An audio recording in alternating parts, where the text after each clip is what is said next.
My sister-in-law worked tirelessly to weave a web of intrigue just to destroy my marriage. In the end, it was my own husband who asked for a divorce. And 3 days later, I didn't hesitate for a second. A bill for his nephew's tuition at an elite private school amounting to thousands of dollars arrived at my address. I ignored it that evening. I was busy preparing dinner myself. A large serving of rich beef pot roast with a thick gravy, steamed fish with ginger and scallions, sautéed broccoli with garlic, and the sweet and sour chicken that Tony always requested. Tony was my sister-in-law's son. Whenever he visited, he was always affectionate and asked me to cook that specific dish for him. I stood in front of the stove for nearly 2 hours, shifting between heavy pans. The smell of hot oil mixed with steam felt like it was choking my throat, and I felt nauseous. I knew something was different with my body these past few days. Even the scent of raw fish or oil made me feel unwell, but I endured it. I didn't complain one bit. As dusk fell, my sister-in-law Jessica arrived with her son. She had a habit of acting as if she owned the house. So, as she pushed the door open, she simply tossed her shoes onto the floor, sprawled out on the sofa, and opened her phone to watch short videos. The volume was so loud, my head began to ache. Her shrill laughter and the blaring music from the living room reached all the way to the kitchen, mingling with the voice of my mother-in-law, Carol, who was at the dining table. She took a napkin, pointedly wiped a perfectly clean spot on the table, and chewed, "Oh dear, still a bit sticky here." While looking at the floor, she added, "Jessica mentioned she noticed some dust in the corner last time she was over, and during Jessica's last visit she had apparently noticed dust in a corner." I checked the time on my phone. It was 5:40 p.m. My husband, Michael, usually came home from work around 6. I washed my hands. I arranged the food on serving plates. I set out the silverware. I tried to make the table setting more special than usual. I wanted this day to be just for the two of us. I planned to tell him after dinner about the new life growing inside my belly. I was 2 months pregnant. Last week at my OBGYN checkup, the doctor said the baby's heartbeat was strong, the implantation was secure, and everything was in order. On my way home from the clinic, I cried with joy. 7 years of marriage didn't mean we didn't want a child. It was just that every time our hopes ended in disappointment. This time, I wanted to create a happy atmosphere at dinner to share the good news with him. But Jessica arrived. She always appeared at the most opportune moments, and sometimes I couldn't tell if it was a coincidence or a cunning calculation. Whenever my husband and I were about to discuss something personal, whether it was about money, my mother-in-law, or planning for a child, she would inevitably appear at the door. The peaceful atmosphere would immediately shatter. Just as I placed the platter of chicken on the table, Tony reached out his hand to grab a piece. Jessica immediately slapped her son's hand with a fake tone of discipline while glaring at me. "Wait for your uncle to arrive. There should be rules at the dining table." After saying this, she herself grabbed a chicken wing. She twirled it around and smirked mockingly.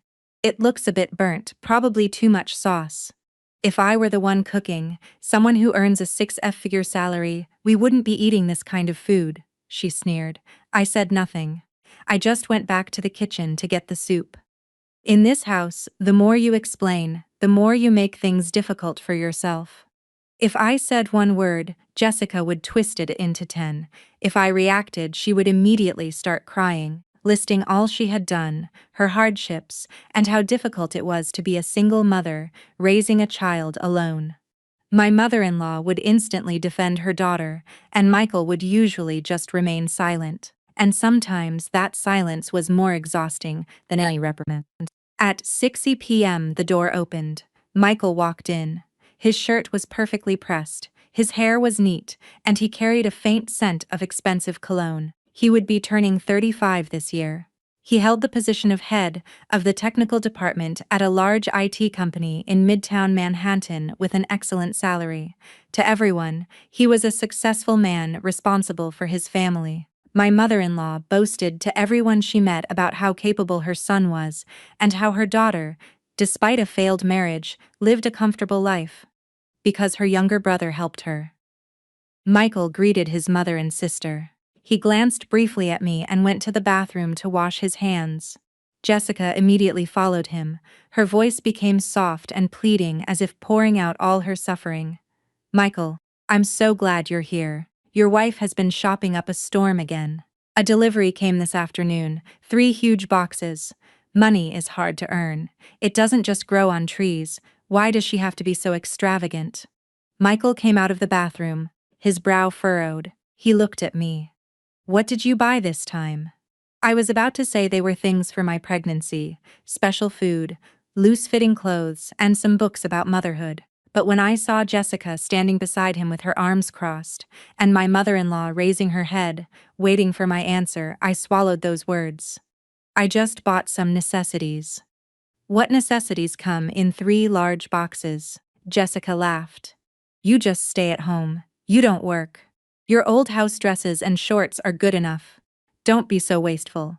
I turned and looked her straight in the eye. Maybe because at that moment with a life inside me, I no longer felt alone. For the first time in a long time, I didn't want to back down. The money I spent was my own money. When those words left my mouth, a deafening silence fell over the table. Jessica was the first to react. Her face darkened. Did you all hear that? She eats my brother's food, lives in my brother's house, and then has the audacity to say it's her own money. My brother works himself to the bone to support this entire household, and you just sit here enjoying yourself and counting whose money is whose. My mother-in-law also put down her plate. Her voice was soft but sharp. Altha, honey, don't be so transactional. When you're married, you become a team. There's no my money or his money. There's only our money. You should be happy that you're in a position to contribute to the whole family. I looked at Michael, hoping he would say at least one fair word. Just one sentence would have been enough to say that I had never spent his money on luxuries. Since we got married, I was often the one who covered daily expenses, especially since Jessica always brought her son here to eat and stay over. The payments for tutors, school, insurance, and countless other costs all passed through my hands, but Michael just looked at me with a cold, distant gaze.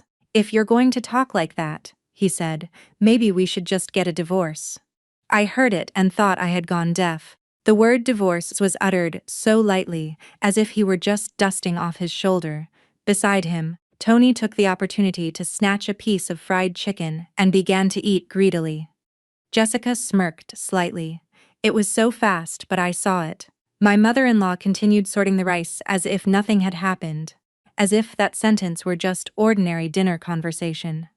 I stared at the man I had loved for 10 years and been married to for 7. Back when we were students, he would wait under my dorm window from dawn just to bring me warm bread rolls. My family was strongly against our relationship because we came from different social standings, and my parents feared I would only see suffer if I married a man from out of state. But I followed him to New York anyway. I left a stable job in my hometown. I ignored my parents' anger simply because I believed this man would love me until the end. In the first year of our marriage, he was truly wonderful. Every weekend, we ate out. On special occasions, he never forgot to give me gifts. And when we went back to my hometown, he always brought presents for my parents. Everything changed when Jessica was caught having an affair, and her husband kicked her out. To make matters worse, she lost her job shortly after. She moved in with us temporarily, claiming she needed time to heal and get back on her feet. Since then, she had become a burden to her mother and brother. First, it was supposed to be for a few months. Then it became years, and she slowly destroyed our marriage, complaining to Michael that I was ungrateful, that I looked down on his family, that I spent money like water, and that I didn't respect his mother. A version of the story repeated day after day until, without realizing it, Michael began to believe it. I put my fork down on the table. My voice was so calm that I surprised myself. A divorce then, so be it. Michael turned pale. Jessica also raised her head. Perhaps no one in their family expected me to accept the offer so quickly. I unlocked my phone and showed Michael my online order history. One by one, look closely. I bought prenatal food, maternity clothes, and books about childcare. I'm 2 months pregnant. Michael's face went white. His lips trembled, but he couldn't say a word. But Jessica was the first to jump in. Impossible, you're lying to keep your husband from leaving you. Every time a divorce is mentioned, you use your belly. Michael turned to his sister and weakly told her to be quiet, but there was still doubt in his voice. My mother-in-law spoke slowly. Her tone was soft but icy. If you're really pregnant, that's good news, but don't use it to force Michael's hand. I suddenly laughed. Throughout the entire dinner, no one had asked if I was tired, if the baby was healthy, or if I had seen a doctor. The news of my pregnancy was to them merely a tool for negotiation. I put the phone in my pocket and enunciating each word clearly, I said, I'm not forcing anyone. Michael wants a divorce. I agree. I will give birth to this child and raise it on my own. Michael's brow furrowed. What are you talking about? If we're getting a divorce, why would you have the baby? I already told you I will raise the child by myself. The room fell silent for a moment, and then Jessica burst into loud laughter. Her laugh was as sharp as needles. Great if you're so brave. Go on, go back to your parents and raise that child. But don't you dare come crawling back here begging for forgiveness. I didn't argue anymore. I went straight to the bedroom. I took out a suitcase and packed a few clothes, my personal documents, my pregnancy medical records, and a few valuable items. After 7 years of marriage, I realized I had very few personal belongings in this house. When I dragged the suitcase into the hallway, Jessica was finishing the last of the chicken on the platter. Tony was clutching a can of soda. My mother-in-law was finishing her glass of wine, and Michael was sitting on the sofa smoking a cigarette. No one stopped me. I stood by the door, put on my shoes, and turned to Jessica. Jessica, I told you one day you will regret this, she sneered. Regret losing the person who pays the bills. Go ahead. I didn't answer. I opened the door and stepped out. It wasn't until I was in the elevator that I noticed my hands were shaking. Down in the lobby, I booked a car to the Port Authority bus terminal. I bought a ticket for the last bus to my hometown in upstate New York where my parents lived. On the bus, I sent a message to Michael. Prepare the divorce papers and send them to me. I won't fight for the apartment. I'll raise my child alone, he replied very quickly. Okay. I stared at the screen for a few seconds and then typed another sentence. By the way, Tony's tuition for next semester is $15,000. For all those years I was the one paying for it. From now on, you can handle it. After 3 minutes, the phone screen lit up. Michael asked, What do you mean? I locked the screen and leaned my head against the seat. Outside the window, the city lights were slowly fading behind me. Only then, finally, did my tears fall. Not because I still hoped for anything, but because I finally realized that for those 7 years what I was trying to save wasn't a family, but a temporary shelter that depended entirely on my patience. And when that patience ran out, it turned out I was the one who had to leave. The bus arrived at the terminal in my upstate town close to midnight. The night was damp. After a light rain, the asphalt shimmered under the streetlights, and the breeze outside the terminal carried a slight chill. I dragged my small suitcase down the steps. Amidst the quiet crowd, I saw my mom and dad waiting for me. Mom was wearing a thin cardigan, her hands clutching the strap of her purse tightly. Dad stood beside her, his back still as straight as ever, but his hair had more white since the last time I came home. When she saw me, Mom rushed over. Her gaze fell on my suitcase, then on my pale face, and finally rested on my belly, as if a mother's instinct had already told her everything. Before I could speak, she didn't ask any questions. She just reached out and cupped my cheek. Her hand was warm, but it was trembling. You're home, sweetie. With that one sentence, I almost broke down in sobs. For 7 years as a daughter-in-law, I had heard enough hurtful words, reproaches, and lectures on how a woman should endure. But I had forgotten that there was a place in this world where all I had to do was return. And it didn't matter if I was right or wrong, they would always be the first to open the door for me. My father took my suitcase. His voice was deep. Let's get to the car, it's late. On the way home, the car passed through familiar streets. The bakery on the corner was closed. The small shop near my old school still had the same sign. The trees at the gate of our subdivision had grown so much that their branches now brushed against one side of the road. I looked out the window and suddenly felt like someone returning from a very long journey. So long that only when you come back do you understand that the place you once called home is the only place where you are allowed to be weak. Mom sat beside me. She tried to ask something several times but stopped herself. In the end, she just held my hand tightly. "Did you and Michael have a fight?" I was silent for a few seconds and then whispered, "We're getting a divorce, Mom." Mom took a deep breath.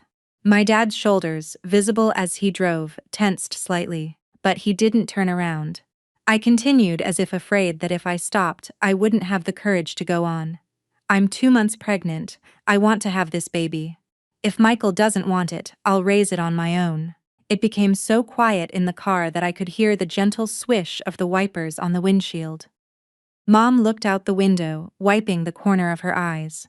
Dad slowed down and said in a heavy but very clear voice, "Thank God you came home. We can deal with everything else together." I lowered my head. Tears fell onto the back of my hand. I was prepared to hear my dad scold me, for my mom to nag me for not listening to them back then. I thought they would bring up how they had objected to Michael, that this was my choice. And now I had to face it all alone. But no, my parents didn't say a single word that would hurt me further. And for that understanding, I felt an immense debt of gratitude to them.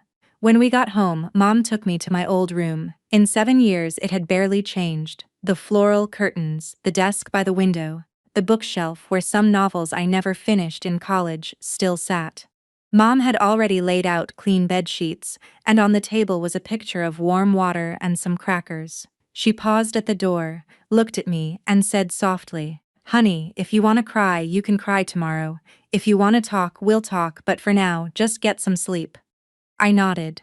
Mom closed the door. Left alone in the room, I placed my hand on my stomach. It was still flat with no obvious shape, but I knew that inside a life was forming, dependent on me, small but strong. I whispered, "Sweetheart, we're home now." The next morning, I was awakened by the smell of chicken soup from the kitchen. Mom had prepared a comforting chicken soup with rice and fresh vegetables. She said, "Pregnant women who travel late at night shouldn't eat anything too greasy." Dad was sitting at the table reading the newspaper. When he saw me come down, he folded it. "Eat, then I'll take you to the lawyer." I froze. "You already have a lawyer." Dad poured me a glass of warm water. "I called Leo last night, an old colleague of mine from work. His daughter is a lawyer who specializes in divorce and family law. Divorce cases shouldn't be decided rashly. You're pregnant, so everything has to be clear." I looked at my dad and my heart warmed, but at the same time it odd. My father had always been a man of few words, never overtly showing his affection. When I decided to marry Michael, he was the one who objected the most. At the airport before I flew to New York, he had said only one sentence: "If you can't take it anymore, come home." Back then I was angry, thinking he didn't believe in my love. Only now did I understand. It wasn't a prohibition, but a door he had intentionally left open for me. After breakfast, I opened my phone. 3 missed calls from Michael, 5 messages from Jessica, and 1 from my mother-in-law. I hadn't read Jessica's messages, but I could guess their content. And I was right. She called me selfish. Said that at the slightest problem, I ran to my parents and that I had deliberately sabotaged my husband's family by revealing the issue with Tony's school fees. My mother-in-law's message was gentler, but each word was like a needle. "As a wife, you should know how to endure. A woman's greatness is measured by her ability to keep the family together.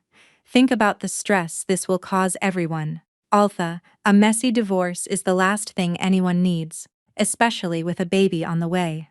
You are tearing this family apart over money." I stared at that message for a long time, and then locked the screen. The old me would have surely explained, called to apologize even if I wasn't at fault. But that morning, sitting in my parents' kitchen, listening to my dad washing glasses in the yard, and my mom picking fresh vegetables, I suddenly realized that those words no longer had the power to intimidate me. Around 9 a.m., a courier called saying a document had been sent from New York. I went downstairs to sign for it. The envelope had Michael's name on it. Inside was a draft of a waiver of rights and a separation agreement he wanted me to sign before filing for divorce. I opened it, and the more I read, the colder I felt. He was asking me to voluntarily leave the apartment, not to pursue a division of assets acquired during the marriage, not to ask for alimony for myself, and not to bring up any money spent during our time together. Regarding our future child, only a vague sentence was written: both parties will discuss this issue in the future. I smiled bitterly. Michael had moved faster than I expected. Last night he had thrown out the word divorce in a fit of anger, and this morning he had already sent papers for me to sign, as if he had been waiting for this opportunity for a long time. I brought the documents into the house. Dad's face darkened after reading them. Mom slammed a glass of water on the table. "What does he take you for? Althea?" "Yes, my name is Althea, the name my parents gave me, hoping their daughter would grow up to be noble, educated, and respectful. I had lived by the rules of proper conduct for so long that others began to think I couldn't feel pain. That same day after lunch, I met with the lawyer. Her name was Attorney Davis. She was in her 40s, petite, but with a very sharp gaze. She read the draft agreement, then raised her head and looked at me. "Your husband did this to make sure you'd leave with nothing. But the law doesn't operate on one person's greed. He's trying to trick you into waiving your rights." Miss Davis said that since we didn't have a prenuptial agreement under state law, our acquired assets were subject to marital property laws. Furthermore, you have every right to recover all the money from your personal savings that you spent on his family's obligations, plus any corresponding increase in property value. You have a full right to claim a share of that. And regarding the future child support is his legal right. You cannot waive your child's rights just because of pride. I lowered my head. I just don't want to have any connection with him anymore. Miss Davis spoke gently. Because you want this to end quickly. Everything must be clear. Being kind doesn't mean letting others take what is rightfully yours. You've suffered enough. It's time to protect yourself and your child. I fell silent. Then I opened my bag and took out a small flash drive and a stack of printed documents. These were the things I had secretly collected over the past 3 years. Receipts for Tony's school fees. Checks for Jessica's medical insurance. Bank statements of monthly transfers to my mother-in-law, screenshots of conversations where Jessica borrowed money and never returned it, and even private messages where she said my savings would just go to waste if I didn't spend them. Miss Davis flipped through the pages, a hint of surprise in her eyes. "How long have you been collecting these?" "From the day Jessica first told Michael I was just a freeloader in his family," I replied. "Back then, I wasn't thinking of suing. I just wanted that if he ever wanted to listen, I could prove I wasn't what they said I was." Miss Davis looked at me for a long time. Her voice became warmer. "In that case, we will use all of this not for revenge, but to restore justice to its rightful place." I nodded. Leaving the lawyer's office that evening, I received a call from Michael. I didn't answer. He called again and then sent a message. "What are we going to do about Tony's school payment?"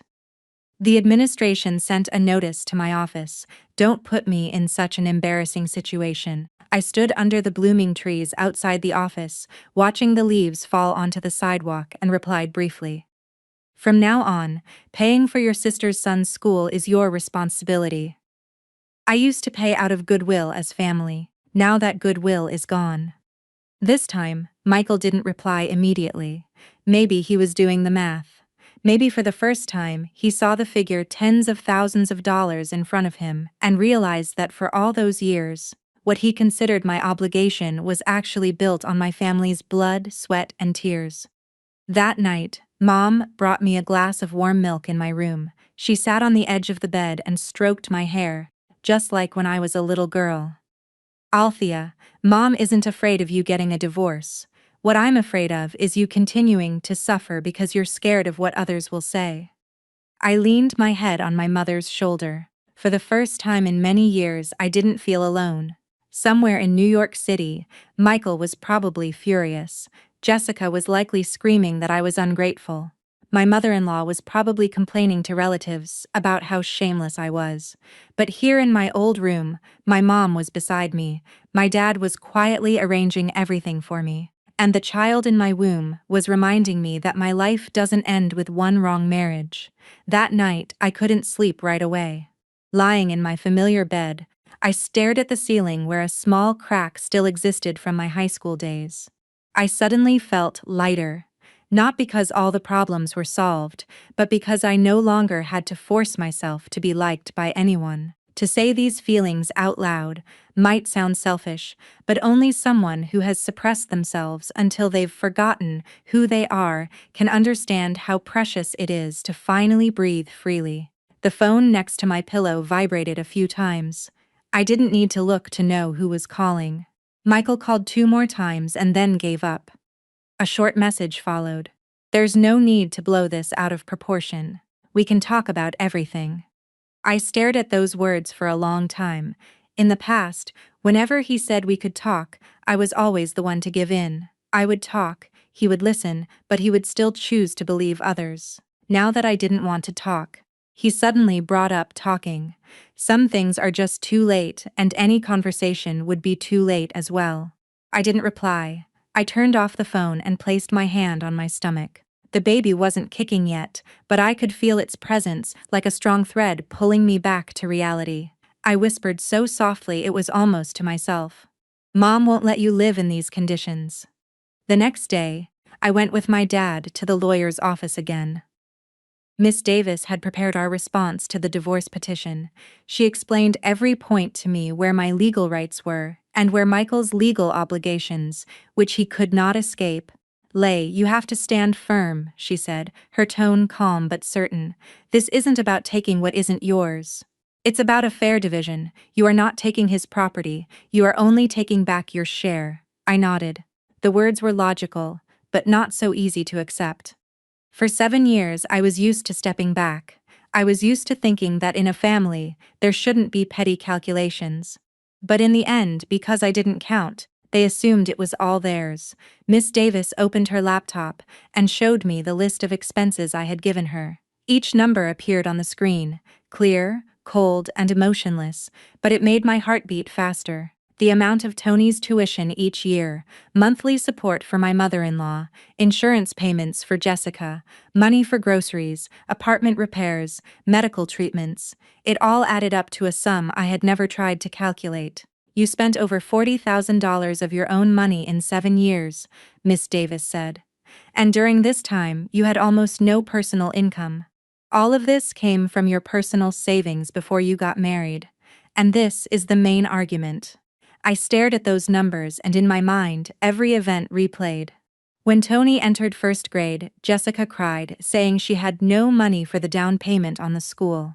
I sent it to her. When my mother-in-law complained of back pain and needed money for acupuncture, I gave her extra.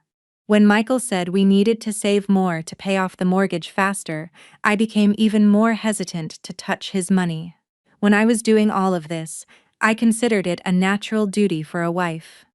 Who would have thought that in the end this natural act would become the clearest proof of the injustice I had experienced? That afternoon when I got home, the phone rang again. Michael's name appeared on the screen. I hesitated for a moment but still answered. "Where are you?" he asked. His voice was softer than yesterday. "At my parents' house. I need to talk to you. Go ahead." There was silence on the other end. Then Michael sighed. "About Tony's school. Can you help me one last time? You were always the one who handled it. You just suddenly dropped everything. Jessica can't just find that kind of money." I smiled slightly, but there was no joy in that smile. "Michael, let me ask you something. In those 7 years, did you ever once ask where the money for Tony's education came from?" He fell silent. "You just knew I was handling it and considered it my obligation. Now that I've stopped paying, you suddenly feel the pressure." "It's not that I didn't know," Michael answered nervously. "I just thought it was a family matter, right?" "A family matter," I replied. "But I was part of that family too. And when Jessica called me a freeloader, you were silent. When your mother called me wasteful, you were silent until the moment I said I spent my own money. You asked for a divorce." Silence reigned on the other end again. I didn't wait any longer. As for Tony's matters, you guys can handle them from now on. He's your nephew, not my responsibility. I hung up before he could speak. My hands were trembling slightly, but my mind was completely calm. Perhaps when a person finally says what they've been holding back for so long, they are no longer afraid. That same day, my mom took me to the supermarket. She carefully selected each product, from milk and fresh vegetables to some loose-fitting loungewear. Every time she looked at me, her gaze grew warmer, as if she wanted to make up for the years she wasn't by my side. "Are you planning to stay here for good?" Mom asked. "Yes, Mom, I'll give birth here." Mom nodded, not asking any more questions, but I knew she was thinking a lot, holding back for fear of pressuring me. But all her concern was shown in these small, caring gestures. That night, my dad called me into the living room. He placed a small passbook in front of me. "This is the savings account your mom and I opened for you back when you were getting married. I wanted to give it to you then, but you refused to take it.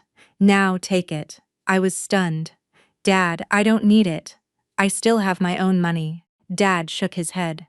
"This isn't just for you, it's for your child too. Your mom and I are getting old. We can't help much anymore, but at least you should have a financial cushion." I took the passbook, my hands trembling. For the first time, I clearly felt that I hadn't lost everything. I had lost my marriage, but I still had my family, a child in my womb, and myself. Lying in bed that night, listening to the distant sound of the wind from the sea, the phone screen lit up again. This time, it wasn't Michael, but an unknown number. I opened the message. "Altha, you left for your parents' house without even telling me. That's going too far." It was Jessica. I read it and didn't reply. A second later, a second message arrived. "You think a divorce will solve everything? You think you've won? Don't forget, you're still a daughter-in-law in our family." I looked at the screen and turned off the phone. There are people who, even after you've left their lives, still try to pull you back with invisible threads, but this time, I wouldn't let them pull me. I placed my hand on my stomach and closed my eyes.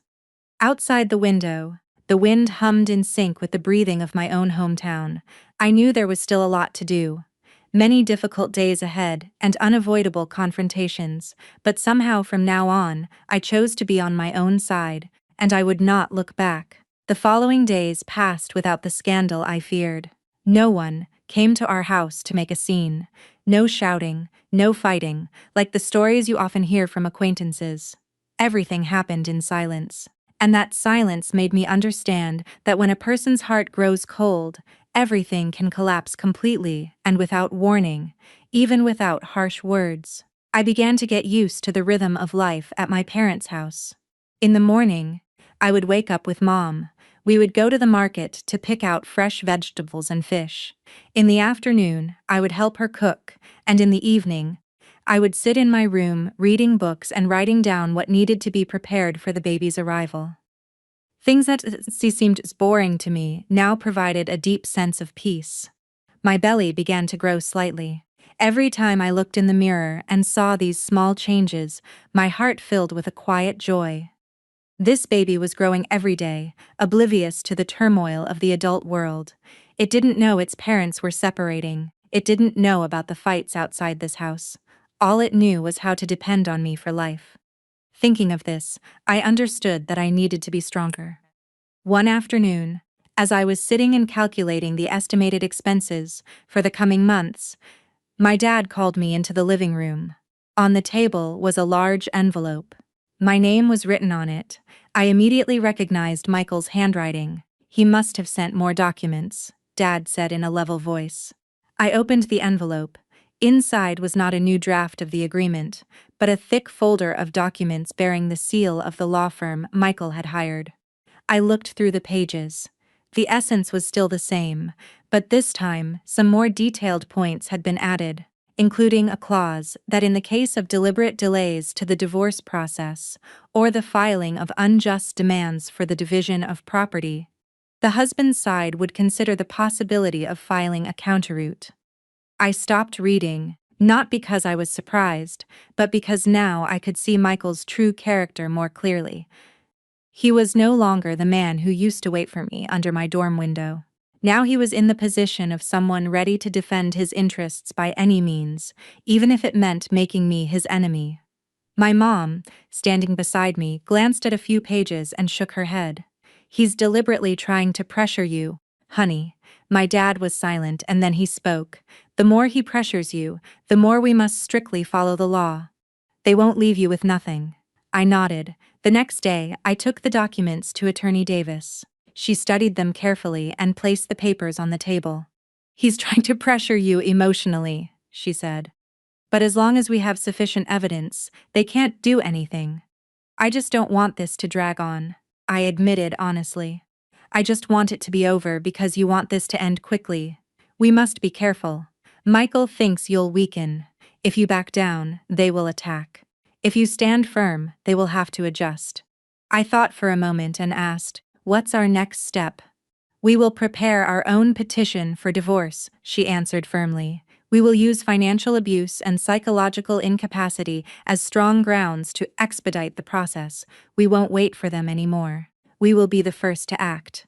I was taken aback by those words. All this time, I had been the responsive party, always waiting for others to make a move before finding a way to respond. This was the first time I had to be proactive. I nodded. "Okay, let's do it." That night, I sat with my parents and explained the situation to them.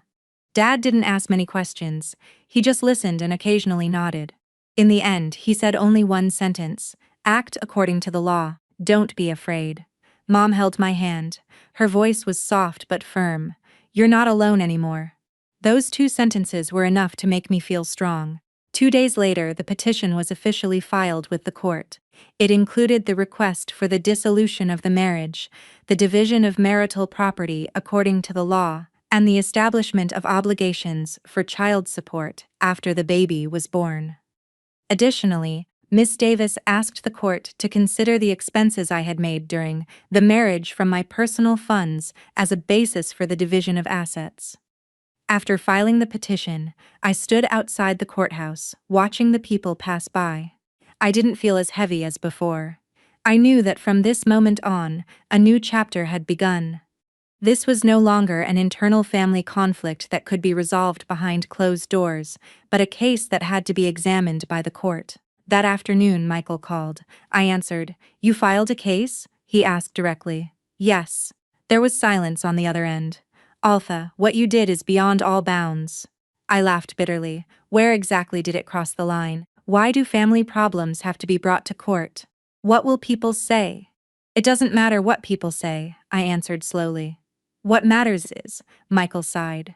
"I told you we could talk. You sent me a draft agreement where you asked me to leave with nothing. Is that what you call talking?" He didn't answer immediately. After a moment he said, "I just thought that was the easiest way." "Easy for you," I replied, "but not for me." Silence reigned again. I understood that things were beginning to enter his mind that were never there before. But it was too late. "Do you really have to take it this far?" he asked in a heavy voice. "From the moment you said the word divorce, it had already gone far," I replied. I hung up. This time my hands weren't shaking. In the following days, the summons from the court arrived. At the same time, I started receiving calls from Michael's relatives. Some advised me to be more patient. Some said I was making a big deal out of a small thing. One even accused me of ruining my husband's good name. I listened but didn't react. In the past, I might have doubted myself because of those words. But now, I had learned that other people's reputations should not be placed above your own life. One evening, as I was getting ready for bed, Mom brought me a glass of warm milk. She sat on the edge of the bed, looked at me and asked, "Are you scared, honey?" I thought for a moment and shook my head. "No, Mom, I just have regrets." "Regrets about what?" "That I was blind for so long." Mom sighed and gently rubbed my back. "It's a good thing you woke up. Many people go their whole lives without understanding." I looked at my mom and suddenly felt lighter. Yes, I had lost 7 years, but at least I hadn't lost my entire life. That night, I slept soundly. In my dream, I saw myself standing in front of a door. Behind it was the past, full of scandals and fatigue. Ahead was a path that was not yet clear, but the light above it was very soft. I stepped forward, not looking back. The next day, I woke up earlier than usual. The sun was slowly rising outside, and the sea breeze carried a distinct salty smell. I stood in front of the mirror for a long time, looking at myself. The face was still the same, but the gaze had changed. It was no longer the look of someone always trying to be liked by everyone. It was the look of someone starting to learn to choose herself. I placed my hand on my stomach and smiled slightly. "We're going to be okay." The preparations for the pre-trial mediation continued at a slow but tense rhythm.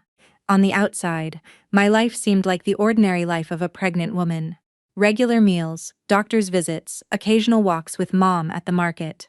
But inside, I understood that I was approaching a line. Once crossed, there was no going back. One morning, when the summons for the hearing date arrived, I stood at the gate of the house for a long time. The letter was thin, but it felt incredibly heavy. I had prepared myself for this, but holding the paper, I still felt a lump in my throat. Not out of fear, but because now everything had become so real, and I could no longer pretend that nothing was happening. Mom noticed my state and came over, asking gently, "Are you leaving tomorrow?" "Yes, Mom." Mom nodded and said as if to calm herself, "There's nothing to be afraid of. Tomorrow, just tell the truth. Those who are in the right have nothing to fear." I smiled, but my heart was still heavy. The courage Mom spoke of was the result of her long years of living rightly and honestly, and I knew I was not at fault, but I still had to face the gazes and judgments of others. That night, I called Attorney Davis to clarify the details. She listened to me and said very clearly, "Tomorrow is just a hearing, not the trial itself, but you must be prepared. They might use various methods to force you to soften. Remember one thing, you don't need to defeat them, you just need to not be defeated by yourself." I fell silent and then replied, "I understand."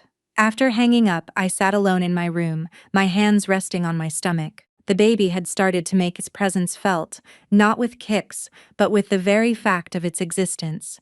Every decision I made now was no longer just for me. The next day, my dad drove me to the courthouse. Throughout the ride, he was silent. Just before I got out of the car, he said only one sentence: "Stay calm." I nodded, took a deep breath, and walked into the building. The judge's chambers were small, a long table, a few chairs, and a window facing the backyard. I arrived 5 minutes early. After sitting down, I felt my hands go cold, but my pulse was steady. About 5 minutes later, Michael entered. He was wearing a white shirt and trousers. He still looked neat, but his face looked tired. Behind him entered Jessica and Carol. When she saw me, Jessica sneered softly, and Carol just glanced at me and immediately turned away. Michael sat across from me. He looked at me for a few seconds, then lowered his eyes. "You've lost weight," he said softly. I didn't answer. I didn't know how to react to those words. Some phrases, when said at the wrong time, lose all meaning, even if they are sincere. The judge entered and began to read the essence of the petition and the demands of both sides. Everything was according to protocol, nothing unexpected. When the judge asked the other side to make a statement, Michael's lawyer spoke up. "Your Honor, my client leaves the decision regarding the status of their marriage to the court," he said in a formal tone. "But when it comes to property, we believe that most of it was earned by my client. Therefore, we strongly object to a 50-over-50 split." I listened without surprise. This was exactly what I had prepared for. The judge turned to me. "What is your opinion?" I looked straight ahead, my voice remaining calm. "I am not pursuing any assets Michael acquired before we were married, but for the assets accumulated during our marriage, I request a division according to the law." Jessica immediately interjected, her voice rising. "You've got some nerve. You just sat at home, not earning a single penny, and now you want to take half of my brother's assets." The judge reprimanded her, calling for order, but she wouldn't be quiet. "Tell the truth." Jessica turned to me, her gaze as sharp as a knife. "You ran to your parents and filed a lawsuit. Who else would marry you now with a child in tow?" I looked at her. For the first time in many years, I didn't feel anger. I just saw everything so clearly. "Jessica, you don't need to worry about that," I said slowly. "I can take care of myself." The atmosphere in the room grew tense. Michael's brow furrowed slightly. "Altha, don't talk like that. I'm just telling the truth," I replied. The judge moved on to the issue of child support. Hearing this, Michael hesitated for a moment. About the child? We can talk about that another day, he said. I shook my head. There's no need to talk about it another day. I will give birth to him and raise him. You have an obligation to pay child support according to the law. Jessica laughed bitterly.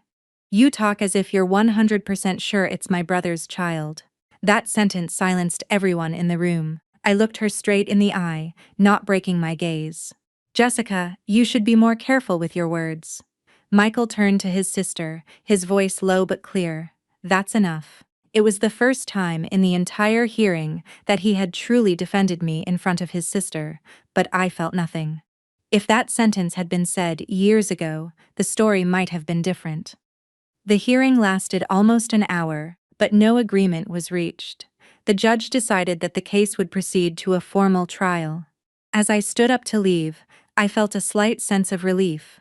Not because the problem was solved, but because I hadn't backed down. In the hallway, Michael called out to me, Alpha. I stopped and turned. I want to talk to you. Seriously? I looked at my watch and nodded. We went to a quiet corner of the hallway. Do you really want to take this to court? He asked. I've already taken it, I replied.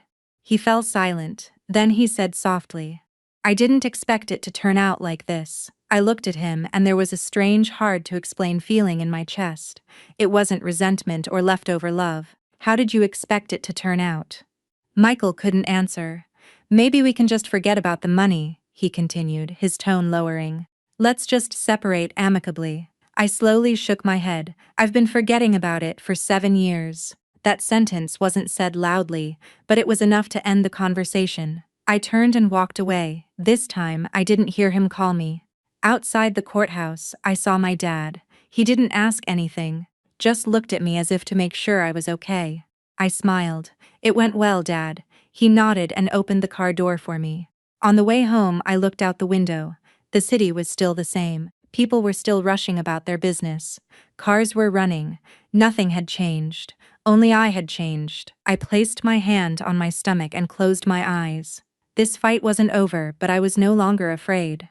After the failed mediation, everything entered a new, clearer, and colder phase. There was no more room for pleasantries or face-saving words. All that was left were documents, seals, and set schedules. I realized that once a marriage reaches the court, it's no longer a story of two people, but a case where right and wrong are weighed on the scales of justice, not emotion. While waiting for the first trial, I received almost no calls or messages from Michael. This silence made me understand that he had chosen his own way to deal with the situation. Perhaps preparing documents, consulting his lawyer, or simply convincing himself of his righteousness. Meanwhile, I maintained a steady rhythm of life. Every morning, I would take a walk, breathing in the fresh air. The doctor advised me to do light exercise for the baby. Sometimes, my mom would join me, telling stories about the neighbors or reminiscing about my childhood antics. These simple conversations warmed my soul like an invisible thread pulling me from a heavy past. One morning after coming home from the clinic, I answered a call from an unknown number. On the other end was the voice of an elderly woman. May I speak to Althea? Yes, this is she. This is Michael's aunt. I don't want to interfere in your problems, but I heard you took the case to court. That doesn't seem right. A husband and wife should resolve their problems within the family. When you aired your disputes in public, you can't face each other anymore. I was momentarily stunned, but replied calmly, Yes, Auntie, I understand, but there are problems that, if not clarified, will never end. You, as a woman, should be more tolerant, she continued. Michael has a hot temper sometimes, but he's not a bad person. By doing this, you're embarrassing him. Hearing this, I felt a familiar pain, the feeling that had been with me for 7 years. I always had to think of others to protect my husband's and his family's reputation, setting aside my own feelings. Yes, Auntie, I replied in a soft but firm voice. All this time I have tolerated a lot. But now, I want to live for myself and my child. There was silence on the other end. Then she said softly, You've changed. Yes, I said. If I hadn't changed, I wouldn't be myself anymore. The conversation ended. I put down the phone. My heart was no longer trembling as before. Perhaps when a person dares to speak their mind, they no longer depend on the opinions of others. That same day, Attorney Davis called me in. When I arrived, there was a new stack of documents on her desk. "The other side has submitted additional materials," she said. "They claimed that most of the family's expenses came from Michael's income, and that you were merely the manager of the money, not making a real contribution." I wasn't surprised. I knew Michael would choose that argument. "What do you think?" I asked. Attorney Davis looked at me with confidence. "Our evidence is stronger. All the transfers you made are recorded. The major expenses are also in your name. Most importantly, we can prove that the source of these funds was your personal savings before you were married." I nodded. I had been preparing for this for a long time. I just never thought I would actually use it. "And one more thing," the lawyer added. "They plan to request a DNA test after the baby is born." I frowned slightly. "They aren't 100% doubting it," she explained. "This is their way of wasting time and putting pressure on you. But you have nothing to worry about. If necessary, we will go through that process." I took a deep breath. "I'm not afraid." Attorney Davis smiled slightly. "I know." Leaving the office, I walked for a long time before calling a cab. The evening was cool in my hometown. The sea breeze carried the scent of damp earth. I walked slowly, holding my stomach, thinking about what would happen next. The trial wouldn't be easy. There would probably be more hurtful words and unexpected situations. But I knew I had already crossed the halfway point. At dinner, my dad said, "The first trial is next week." I nodded. "Yes, Dad." Mom looked at me worriedly but said nothing. She just put more food on my plate. "Eat a lot, honey. You'll need your strength." I smiled. "I'm fine, Mom." My dad put down his spoon. His voice was heavy but clear. "Whatever the outcome, you must not give up halfway." I looked at my dad, feeling his determination. I understood he wasn't just talking about the court case, but about my life in general. "Yes, Dad, I know." That night I didn't sleep right away. I sat by the window, watching the street. The lights came on, and the noise of traffic began to subside. I remembered my early years as a daughter-in-law. There were nights I sat like this, waiting for Michael to come home, hoping he would understand me better. Now I was sitting here thinking about myself, my future child, and a new life. The phone vibrated, a message from Michael. "The trial is next week. Be prepared." I looked at the text and replied briefly. I know he didn't write back. I turned off the phone and set it aside. There are conversations that no matter how long change nothing. What matters is not who said what, but who remains standing until the end. I leaned my back against the chair and closed my eyes. My chest no longer tightened with emotion as before. No anger, no regret, just utmost clarity and peace.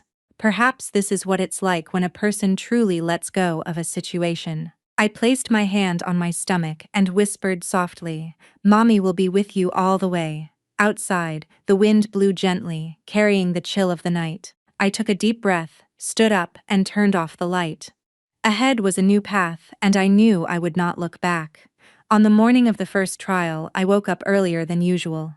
Not because of nervousness, but because of a strange feeling, as if I were standing before a large gate I had to cross. I sat in front of the mirror, carefully arranging my hair, choosing a loose-fitting dress in a calm color. Mom stood behind me, watched for a moment, and said softly, "Just be calm today, honey.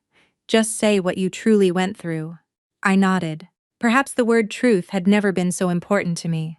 I didn't need to exaggerate or explain at length. It was enough to just say everything and let the court decide.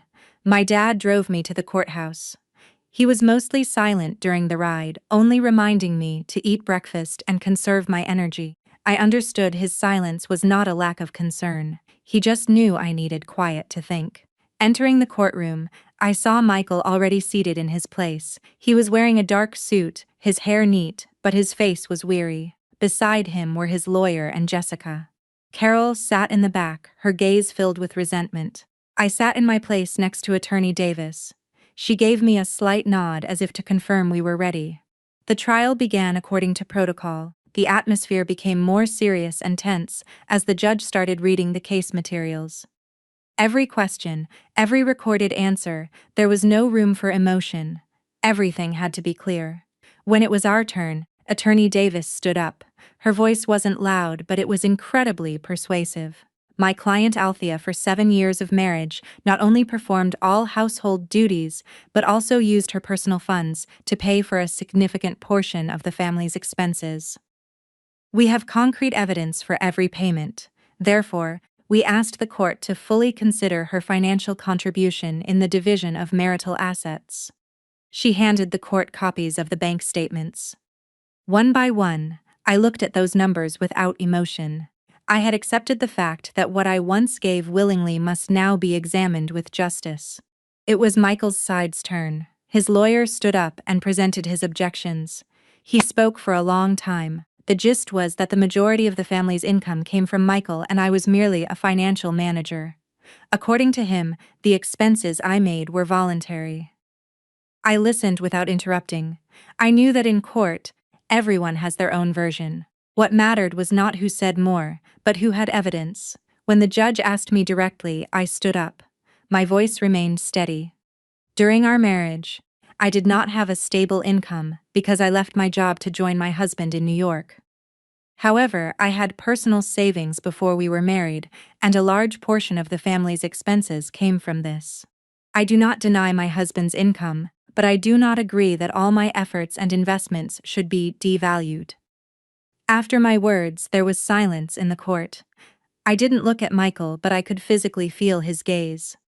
When it came to the matter of the child, the tension increased. The judge asked about child support. Michael hesitated for a moment and then said, "I do not refuse responsibility, but I want to get clear confirmation after the child is born." I understood where he was going, just as Attorney Davis had warned. I nodded. I agree to follow all legal procedures. If necessary, I am willing to undergo any testing. This answer put everyone in their place. The trial lasted longer than expected. When the judge announced a recess for further study of the evidence, I felt exhausted. Whether from constantly standing and sitting or from the tension that lasted for hours, I didn't know. Leaving the courtroom, I walked slowly down the hall. My dad was waiting for me. He looked at me and asked, "Are you okay?" I nodded. "I'm fine, Dad." Attorney Davis, walking beside me, whispered, "You did everything you could today. Let the court be the judge." I thanked her, feeling my heart lighten slightly. At that moment, Michael came out of the courtroom. He stopped a few steps from me, hesitated, and then approached. "Althea," I turned. "I want to talk to you for just a minute." I glanced at my dad. He gave a slight nod. I stepped aside, keeping my distance. Michael looked at me, the expression in his eyes no longer the same. "You didn't have to take it this far." I didn't answer right away. I looked him straight in the eye. "And in your opinion, where is the limit?" Michael fell silent. Perhaps he didn't know either. He just thought that if I had compromised a little more, everything would have been easier. I slowly shook my head. I compromised for 7 years. There was no accusation in that sentence, only a statement of fact. But it was this that stripped him of any chance to object. He sighed. "I didn't know you were carrying so much." I looked at him and said, "It's not that you didn't know. You just didn't want to know." Michael was stunned. The light in his eyes dimmed. I knew those words might hurt him, but it was the truth he had to face. I said nothing more. I went back to my dad and we left the courthouse. On the way home, I barely spoke. I looked out the window at the streets. The city was living its usual life, but I was looking at it with different eyes. At home, Mom immediately asked how the trial went. I recounted everything. After listening, she said only one thing. "So, you've passed another stage?" I nodded. Yes. I had passed another stage, but not because of my patience as before, but because of my own choice. That night, I lay awake for a time, replaying the day's trial in my mind, the things I said, and the look on Michael's face when he heard my answers. I no longer felt the weight. Instead, there was a clear sense that I was on the right path. I gently caressed my growing belly. "We can do this, my child. The hardest part is over," I said softly. Outside, the wind gently caressed the curtains. I closed my eyes, letting my thoughts calm down. The road ahead was still long, but I knew I would walk it step by step without looking back. After the first trial, Life didn't immediately return to normal, but it was no longer as tense. It was like the surface of water after a wave has passed. Now, it was beginning to calm, even if a strong current still flowed underneath. I had gotten used to it. Every week, I would call Attorney Davis to discuss the case's progress. We carefully prepared additional documents and responses for the other side. Sometimes I would spend hours with her reviewing every number in detail on the bank statements. I no longer felt tired. I was too focused. Perhaps when a person knows what they are fighting for, even fatigue finds meaning. One evening, I received a message from Michael. This time it was longer than usual. Althea, I've looked over all the documents again. I understand you spent more than I thought, but you have to understand that I can't agree to a 50-over-50 split. I still want us to reach an agreement so this doesn't drag on in court.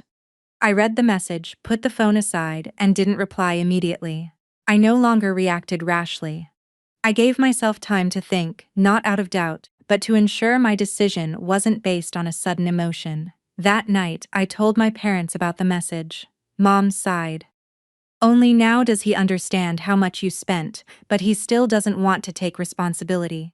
Dad was silent for a moment and then said, It's not that he doesn't understand, he's just calculating what's more favorable for him. I looked at my dad and suddenly understood everything. Before, when there was a problem, I always let my emotions rule.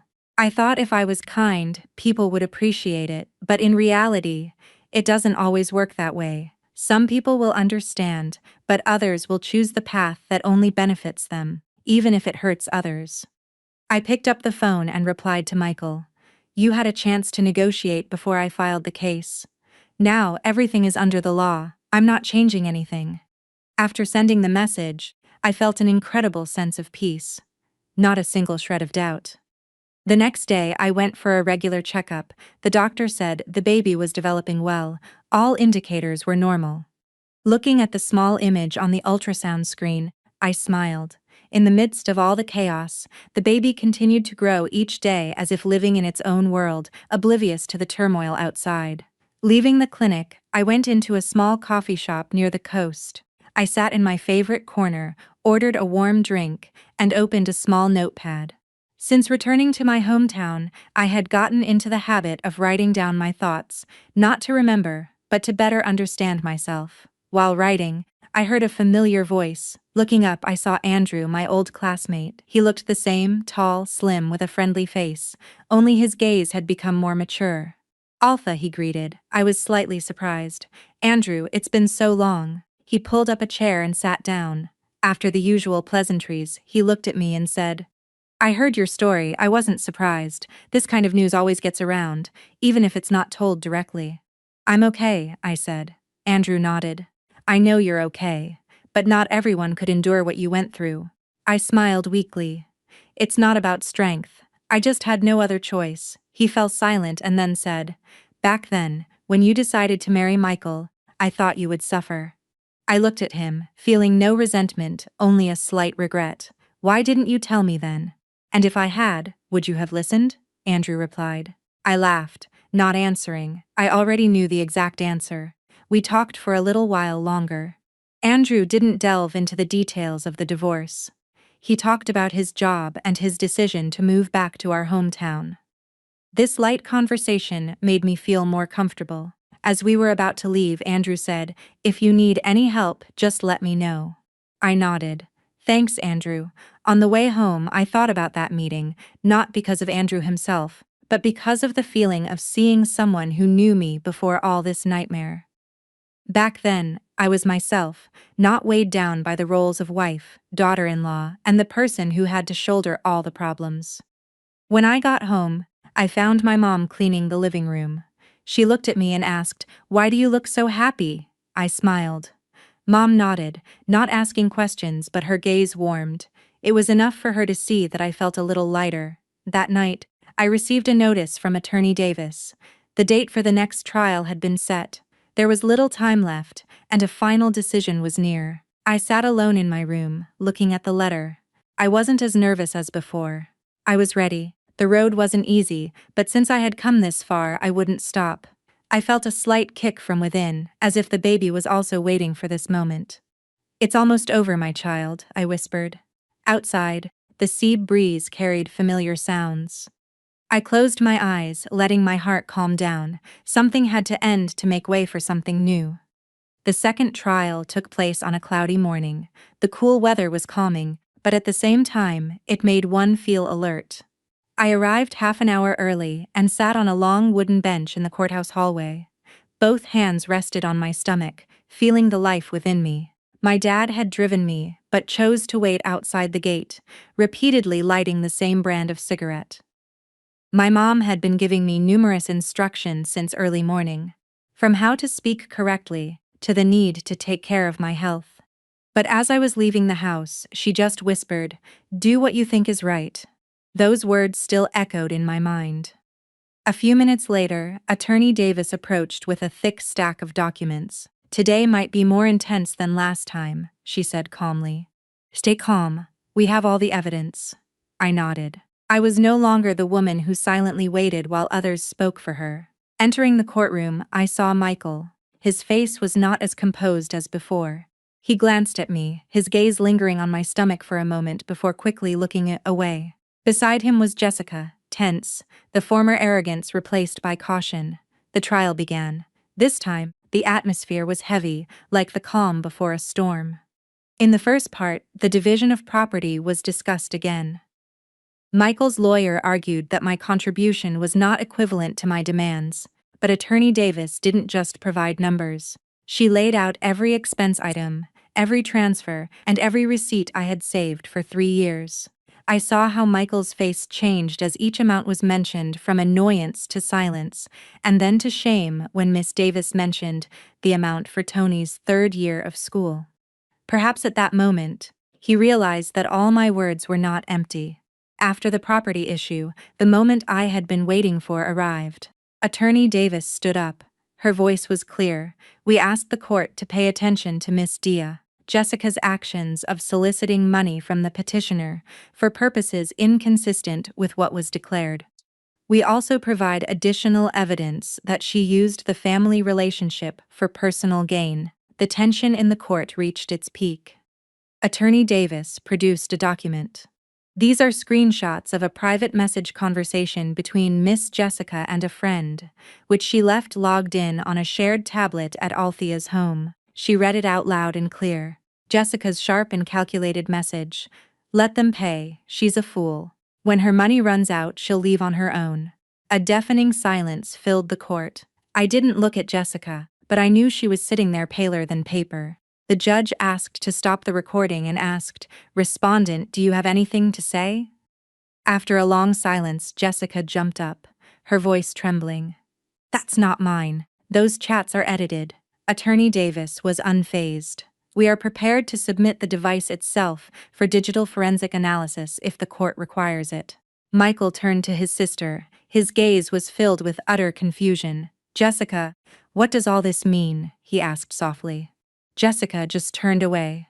At that moment, I understood I didn't need to say anything more. The truth had come out on its own.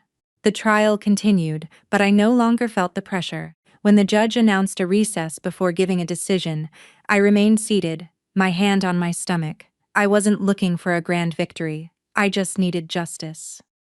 A few moments later, as everyone began to leave, Michael approached me hesitantly. He stopped a short distance away. "Altha," he called out deeply. I raised my head. I didn't know it was like this.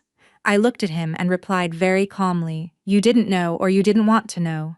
Michael fell silent. I didn't say anything more. For some questions, the answers no longer matter. I stood up and walked into the hallway. My dad was still there. When he saw me, he put out his cigarette. "Are you okay, honey?" I nodded. "Everything's fine, Dad." He didn't ask any more questions, just gently patted me on the shoulder. I leaned against the wall and closed my eyes for a moment. I felt lighter, as if a great weight had been lifted from my shoulders. The trial wasn't over, but I knew that this time I was not the loser. After a short recess, the trial resumed. The atmosphere had changed. The tension was gone, replaced by anticipation for the final decision. I returned to my seat, my heart beating steadily. I had done everything I was supposed to do. The rest was no longer up to me. Michael also sat in his place. This time he only looked at the floor. Jessica sat silently, not even trying to look at me. The judge entered and banged the gavel. The final part was the closing arguments. Michael's lawyer stood up, but his voice was not as confident as before. He only asked the court for understanding regarding his client's financial obligations. When it was Attorney Davis's turn, she briefly summarized all the facts, my contribution, the evidence of expenses, and the chat messages proving Jessica's exploitation. "We ask for nothing but justice," she concluded firmly. Hearing those words, I felt a deep sense of relief. That was it. All I sought was not victory but justice. The judge banged the gavel and announced a recess for deliberation. Silence filled the court. I stood up and walked into the hallway. My dad was still in the same place. He wasn't smoking anymore, just staring into the distance. "Honey, well, just wait for the verdict." I nodded, knowing how worried he was. I sat on the long bench. A while later, Michael came out and approached hesitantly. "Altha," he called, his voice softer than usual. I looked at him without breaking my gaze. "I'm sorry," he said. This time, there were no excuses. I looked at him, feeling the sincerity in his words, but my heart no longer skipped a beat. "For what?" I asked calmly. Michael was surprised. "For not taking your side, for Nodifer." I slowly nodded. "Yes, you didn't believe me. But that's all in the past." There was a silence. Michael's gaze was full of regret, the look of someone who only realizes the value of something after it's lost. I want to fix things," he said. I smiled, a very faint smile of someone who understood everything. "Some things, Michael, can't be fixed." He froze, stood for a second, and then turned and left. His step seemed heavier than before. I watched him walk away without a shred of regret. The thing I could regret was long gone. Now I had just finally accepted it. Almost an hour later, we were called back into court. The judge declared that the case was submitted for resolution, and we would just have to wait for the official written decision. I sat for another moment, then stood up. Attorney Davis took my hand. "We did everything. Now we wait." I nodded. Leaving the hallway, I saw my dad. He didn't ask anything, just looked at me for a long time, and then nodded. I knew that for him, the most important thing was that I had fought for myself. Stepping out of the courthouse gate, I stopped for a moment and looked up at the sky. It was still cloudy, but the storm in my soul had finally subsided. Several months later, I was summoned to Attorney Davis's office. The written decision from the court had arrived. The petition for divorce was formally granted. Our relationship was officially over. Reading it, I felt an immense sense of relief. The door had finally closed. Regarding the assets, the court ruled to divide them, based on the evidence of my contribution. As for the money spent on Tony and taken by Jessica, the court decided to deduct this amount from Michael's share as he was the spouse who had enabled the fraudulent use of my trust. I imagined Michael's shoulders slumping when he learned he would bear the weight of his sister's actions and finally child support. The court ordered Michael to pay it in full, according to the law. After reading the entire decision, I cried with joy. "It's really over," Attorney Davis said with a smile. Leaving the lawyer's office, I stopped for a moment and took a deep breath. The storm in my soul had finally calmed. The phone vibrated. A message from Andrew. "Is it over?" I replied, "Yes." A moment later he wrote, "Then you can start your own life." I read those words and smiled softly. He was right. I was free now. I placed my hand on my stomach and whispered, "We're starting over." My child inside, I felt a slight movement in response. I walked forward slowly but surely, just like the entire path I had taken. After the court's decision, my life didn't suddenly change. But one thing was clear. I was no longer tied to the past. That door was permanently closed. I spent the first few days at home, not out of sadness, but to organize my thoughts. Mom continued her usual routines, cooking, cleaning, and occasionally asking, "How are you feeling now, honey?" Dad was quieter, but every morning he would faithfully place a glass of warm water for me. One evening, as we sat on the porch, Mom, knitting a baby sweater, asked softly, "Do you feel lighter?" I thought for a moment and nodded. "Much lighter, Mom." Mom sighed. "Thank God. In life you don't need grand things. What's important is to live without a heavy heart." A week later, I began to return to an active life. Doctor's checkups, light exercise, occasional trips to the market with Mom. These simple things gave me the peace I had long been searching for. Michael called a few times, but I didn't answer. Not out of anger, but because we had nothing left to talk about. One night, he sent a message. "I've transferred the money according to the court's decision. If you need anything else for the child, let me know." I read the message without emotion and replied briefly, "Received." From then on, our relationship was limited to his obligations to our child, nothing more. As time went on, I began to seriously think about work. I couldn't rely on my parents forever. I needed independence, not just for myself, but for my child's future. I remembered my experience in accounting, but I didn't want to go back to dry numbers and rigid schedules. I wanted to do something more meaningful. One morning, I told my parents I want to open a small business offering home-cooked meals on demand and catering. Mom was a little surprised, but Dad only asked one thing: "Have you thought it through carefully?" I nodded. "No detailed plan yet, but I want to start gathering information. I don't want to just sit at home and wait." Dad didn't object, just offered a reminder. "If you start something, finish it. Don't leave it halfway." In the following days, I started researching suppliers, calculating costs. I did everything unhurriedly, but with certainty. Andrew often appeared, not to interfere, but to support. Sometimes he would just write to check in.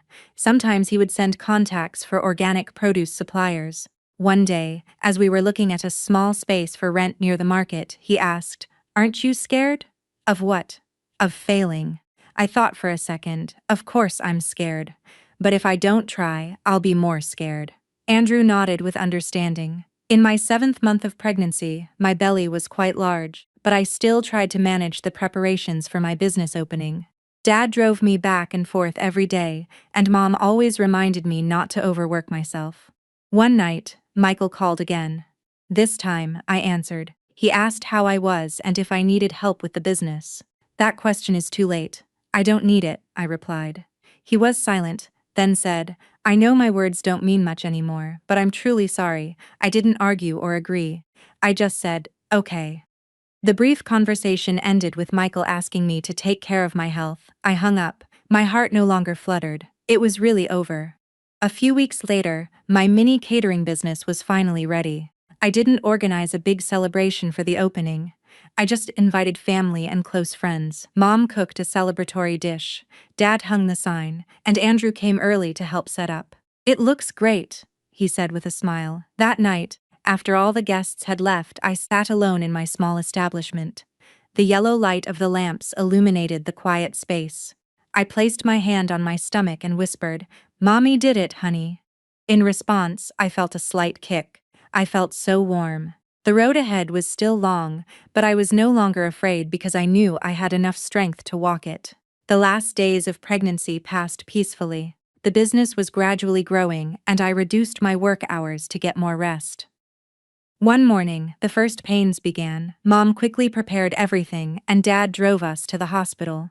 In the delivery room, while enduring unimaginable pain, I forced myself to stay strong. When I heard my child's first cry, tears streamed down my cheeks. "A healthy girl," the doctor said, placing the tiny baby on my chest. I looked at her, red, small, and so perfect. All the suffering I had gone through was worth it. Mom was crying with joy beside me. "You did it, honey." I named her Hannah, hoping her life would always be filled with peace and harmony, unlike what I had once gone through. The following days were filled with the new routine of caring for Hannah. It was hard, but every time I looked at her face, I forgot the fatigue. Mom was a huge help, doing almost all the housework so I could focus on my daughter. A month later, I gradually returned to my business, even if only for a few hours a day.